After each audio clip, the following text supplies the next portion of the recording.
Brought to you by Kuku FM. Download the app now. चीन के हिनान प्रांत का अन्यांग शहर 10 जनवरी को यहां ओमिक्रॉन कोरोना वेरिएंट के 2 केसेस सामने आए। अगले दिन पूरे शहर में लॉकडाउन लगा दिया गया। अन्यांग चीन का तीसरा शहर है जिसमें इस समय कोविड लॉकडाउन लगा हुआ है। शियान 3 हफ्ते से, जबकि यूझू शहर पिछले 8 दिनों से लॉकडाउन में सांस ले रहा है। जैसा कि आपको पता है, कोविड का पहला केस चीन के वुहान में सामने आया था। वहीं से कोरोना महामारी पूरी दुनिया में फैली। कोरोना वायरस की उत्पत्ति को लेकर तमाम किस्म की थ्योरीज चलती हैं। मसलन, क्या ये वायरस चीन की लैब में बनाया गया? क्या ये चीन का जैविक हथियार है? क्या इसे जानबूझकर फैलाया गया? आदि इत्यादि। इन कॉन्स्पिरेसी थ्योरीज पर आज तक विराम नहीं लगा है और ना ही सवाल पर कि आखिर कोरोना वायरस आया कहां से। भले ही सवाल ना थमे हों, लेकिन चीन ने थाम लिया था अपने यहाँ कोरोना का संक्रमण। अगर आप आंकड़े उठाकर देखेंगे तो पता चलेगा कि चीन में कोरोना का जो कहर हुआ वो शुरुआती महीनों तक ही सीमित रहा। साल 2020 के मार्च अप्रैल महीने में जब पूरी दुनिया में अस्पताल और कब्रिस्तान भरते जा रहे थे, उस समय चीन संक्रमण को नियंत्रण में ला चुका था। ट्रेस, टेस्ट एंड लॉकडाउन की उसकी पॉलिसी काम कर रही थी। जल्दी ही चीन सार्वजनिक जगहों को खोलने की तैयारी में जुटा था। इस कथित सफलता को लेकर भी अलग अलग दावे किए जाते हैं, जैसे कि चीन ने मौत के आंकड़े छिपाए, सच सामने लाने वाले को टॉर्चर किया, लॉकडाउन में लोगों को मरने के लिए छोड़ दिया गया। अगर कुछ समय के लिए इन आरोपों को किनारे रख दिया जाए तो चीन का कोविड कंट्रोल मॉडल एक बेजोड़ उदाहरण की तरह दिखता है। लेकिन क्या ये वाकई ऐसा है? क्या दुनिया को चीन का उदाहरण फॉलो करना चाहिए? हालिया खुलासे के बाद तो इसका एक ही जवाब होगा, कतई नहीं। आज जानेंगे खुलासा क्या है, चीन की जीरो कोविड पॉलिसी क्या है, कोरोना का एक केस निकल आने पर पूरे शहर को ताला क्यों लगा दिया जाता है और ऐसा करके चीन क्या साबित करना चाहता है। नमस्ते, मेरा नाम है दिव्यांशी और आप देख रहे हैं लल्लन टॉप का इंटरनेशनल प्रसंगों से जुड़ा डेली बुलेटिन दुनियादारी। दुनियादारी के इस एपिसोड के पार्टनर हैं कुकू एफएम। यहाँ आपको देश, दुनिया, साहित्य, समाज, दर्शन, विज्ञान समेत कई विधाओं में ऑडियो बुक्स का खजाना मिलता है। ऑडियो बुक्स माने बोलने वाली किताबें जिन्हें आप दूसरे काम करते हुए भी सुन सकते हैं। लल्लन टॉप का दोस्त होने के नाते आपके लिए खास ऑफर भी है। प्रीमियम सब्सक्रिप्शन पर 50% की छूट। पहले 250 यूजर्स के लिए ऑफर का लाभ कैसे मिलेगा? बस सब्सक्रिप्शन लेते समय LT50 का कोड डालना होगा। सुनते रहिए, गुनते रहिए। और जानकारी चाहिए तो डिस्क्रिप्शन में दिए गए लिंक पर पहुंच जाइए। हम पहुंचते हैं अपने शो की तरफ, जहां आज चीन पर चर्चा होनी है। 20वीं सदी में जर्मनी में एक दार्शनिक हुई, हैना आरेंट। वो होलोकॉस्ट सर्वाइवर भी थी।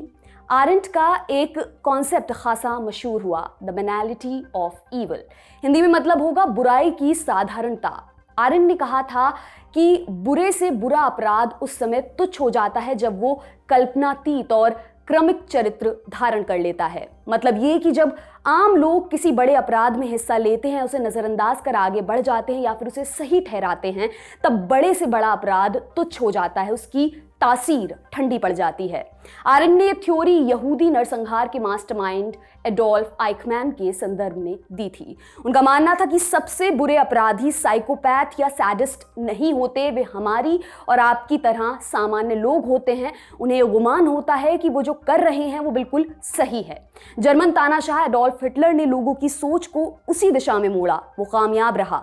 लाखों जर्मन नागरिकों ने हिटलर के कुकृत्य में बढ़ चढ़कर हिस्सा लिया। जो सीधे तौर पर शामिल नहीं हुए वे मौन समर्थन देते रहे। जो ये दोनों काम नहीं कर रहे थे वे हिटलर पर लग रहे आरोपों को झूठा मानते रहे। इसी के दम पर हिटलर कयामत की हद तक आगे बढ़ता चला गया।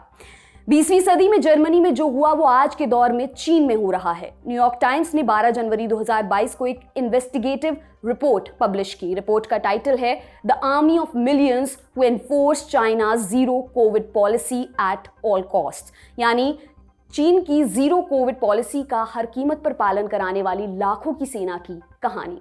इस रिपोर्ट में है कि किस तरह से चीनी अधिकारी और आम नागरिक निजी फायदे के लिए सरकार की निरंकुश नीतियों को बढ़ावा दे रहे हैं।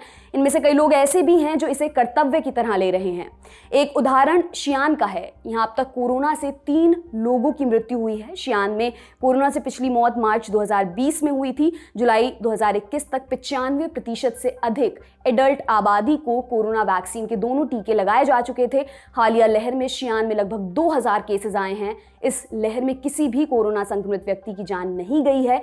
इसके बावजूद शियान पिछले 3 हफ्तों से सख्त लॉकडाउन में है। लोगों को घर से बाहर निकलने की इजाजत नहीं दी गई। कुछ ही दिनों में लोगों के खाने का स्टॉक खत्म हो गया। वे भूख से मरने की कगार पर पहुंच गए थे। तब कुछ ने हिम्मत कर इंटरनेट का सहारा लिया। तब सरकारी अधिकारियों की नींद खुली। हालांकि चीन में लॉकडाउन का दायरा फूड डिलीवरी तक ही सीमित नहीं रहा है। शियान में एक आदमी को दिल का दौरा पड़ा, उसे अस्पताल ले जाया गया। अस्पताल ने उसे एडमिट करने से मना कर दिया। अंत में उस व्यक्ति की मृत्यु हो गई। 8 महीने की एक गर्भवती महिला का इलाज इसलिए नहीं किया गया क्योंकि उसके पास कोविड टेस्ट का रिजल्ट नहीं था। उस महिला ने अपना बच्चा खो दिया। एक नौजवान खाना लेने बाहर निकला था, उसे लोकल कम्युनिटी के वॉलंटियर्स ने पकड़ लिया। नौजवान से जबरदस्ती माफी मंगवाई गई। उसका वीडियो बनाकर चाइनीज सोशल मीडिया पर डाला गया। हालांकि बाद में वॉलंटियर्स ने इसके लिए माफी मांग ली। कुछ लोगों के लिए शहर में रहने का खर्च ज्यादा पड़ रहा था। उनमें से 3 चुपके से गांव के लिए निकल गए। उन्हें वापस पकड़कर लाया गया। 2 लोगों को पुलिस हिरासत में रखा गया। इसके अलावा जो कोई भी सरकार की आलोचना करता है उसके ऊपर ट्रोल आर्मी लद जाती है। एक धड़ा ऐसा है जो बुराई सुनने के लिए तैयार नहीं है। आईना दिखाने वाले लोगों को चाइनीज सोशल मीडिया पर झूठा साबित करने की कोशिश की जाती है। ये कुछ उदाहरण भर हैं, ये कुछ कहानियां हैं जो सोशल मीडिया के जरिए बाहरी दुनिया तक पहुंच पाई हैं। चीन सरकार के कुकृत्य यहां तक नहीं रुके हैं। चीन ने अप्रैल 2020 से ही अपने यहां भारी संख्या में क्वारंटीन सेंटर बनाने शुरू कर दिए थे। इन सेंटर्स में टीन के कमरे बने हैं, दरबों के जैसे। वहां बुनियादी सुविधाएं तक नहीं हैं। अगर किसी इमारत में एक भी कोरोना का केस आ जाए तो वहां रह रहे सभी लोगों को इन क्वारंटीन सेंटर्स में भर दिया जाता है। शियान के कई इलाकों में ऐसा हुआ। 1 जनवरी की रात जब लोग सोए हुए थे तभी उन्हें जगाकर घर से निकलने के लिए कह दिया गया। फिर उन्हें बसों में बिठाकर क्वारंटीन सेंटर्स में भर दिया गया। इनमें बच्चे, बूढ़े, बीमार और गर्भवती महिलाएं भी शामिल थीं। मीडिया रिपोर्ट्स के मुताबिक चीन ने लगभग 45,000 लोगों को इन दरबों में बंद करके रखा है। अब सवाल यह है कि आखिर चीन ऐसा कर क्यों रहा है? दरअसल चीन सरकार जीरो कोविड पॉलिसी पर अड़ी हुई है। चीन का प्लान है कि स्थानीय संक्रमण का एक भी केस ना आए। इसके लिए चीन 2 तरीके अपनाता है, सख्त लॉकडाउन और मास टेस्टिंग।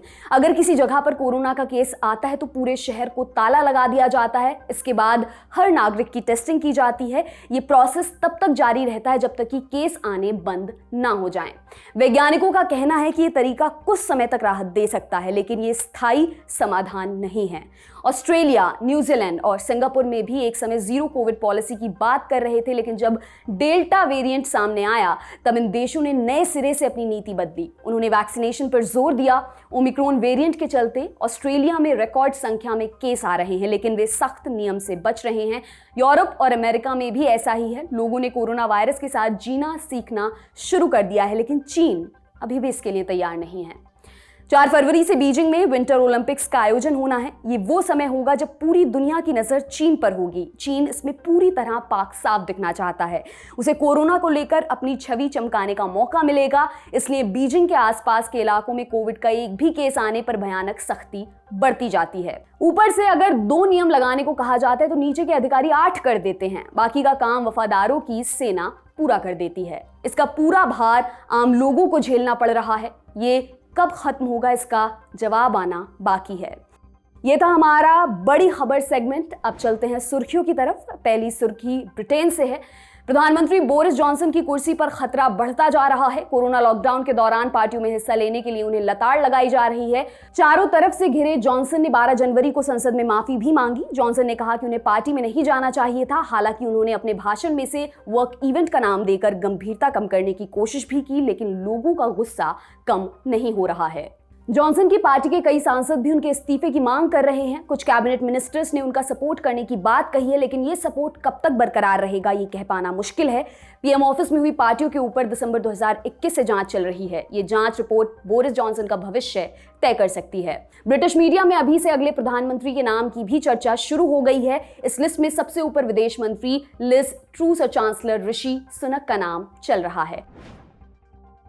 आज की दूसरी और अंतिम सुर्खी श्रीलंका से है। कोलंबो हाई कोर्ट ने जेल विभाग के पूर्व कमिश्नर एमिल लमाहिवा को मौत की सजा सुनाई है। लमाहिवा को वेलिकाडा जेल में हुए नरसंहार का दोषी पाया गया था। नरसंहार की घटना क्या थी? दरअसल नवंबर 2012 में कोलंबो की वेलिकाडा जेल में दंगे हो रहे थे। पुलिस कमांडोज को इसे रोकने के लिए बुलाया गया। जब दंगा थमा तब 8 कैदियों को नाम लेकर बाहर बुलाया गया, फिर उन्हें गोली मार दी गई। कोर्ट में पेश किए गए दस्तावेजों के मुताबिक हत्या के बाद लाश के पास हथियार रखे गए थे ताकि ये साबित किया जा सके कि मारे गए लोगों ने पुलिस पर फायरिंग करने की कोशिश की थी।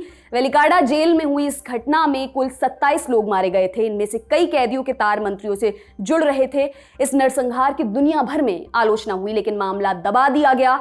2015 में महिंदा राजपक्षे चुनाव हार गए। मैत्रीपाल सिरिसेना देश के नए राष्ट्रपति बने। उन्होंने पुरानी फाइलों को खोलने का वायदा किया। 2017 में वेलिकाडा नरसंहार की फाइल खोली गई। 2018 में लमाहिवा को अरेस्ट कर लिया गया। लमाहिवा के साथ साथ नारकोटिक्स विभाग के इंस्पेक्टर नेमाल रंगाजीवा को भी गिरफ्तार किया गया था। हालांकि उन्हें सबूतों के अभाव में बरी कर दिया गया।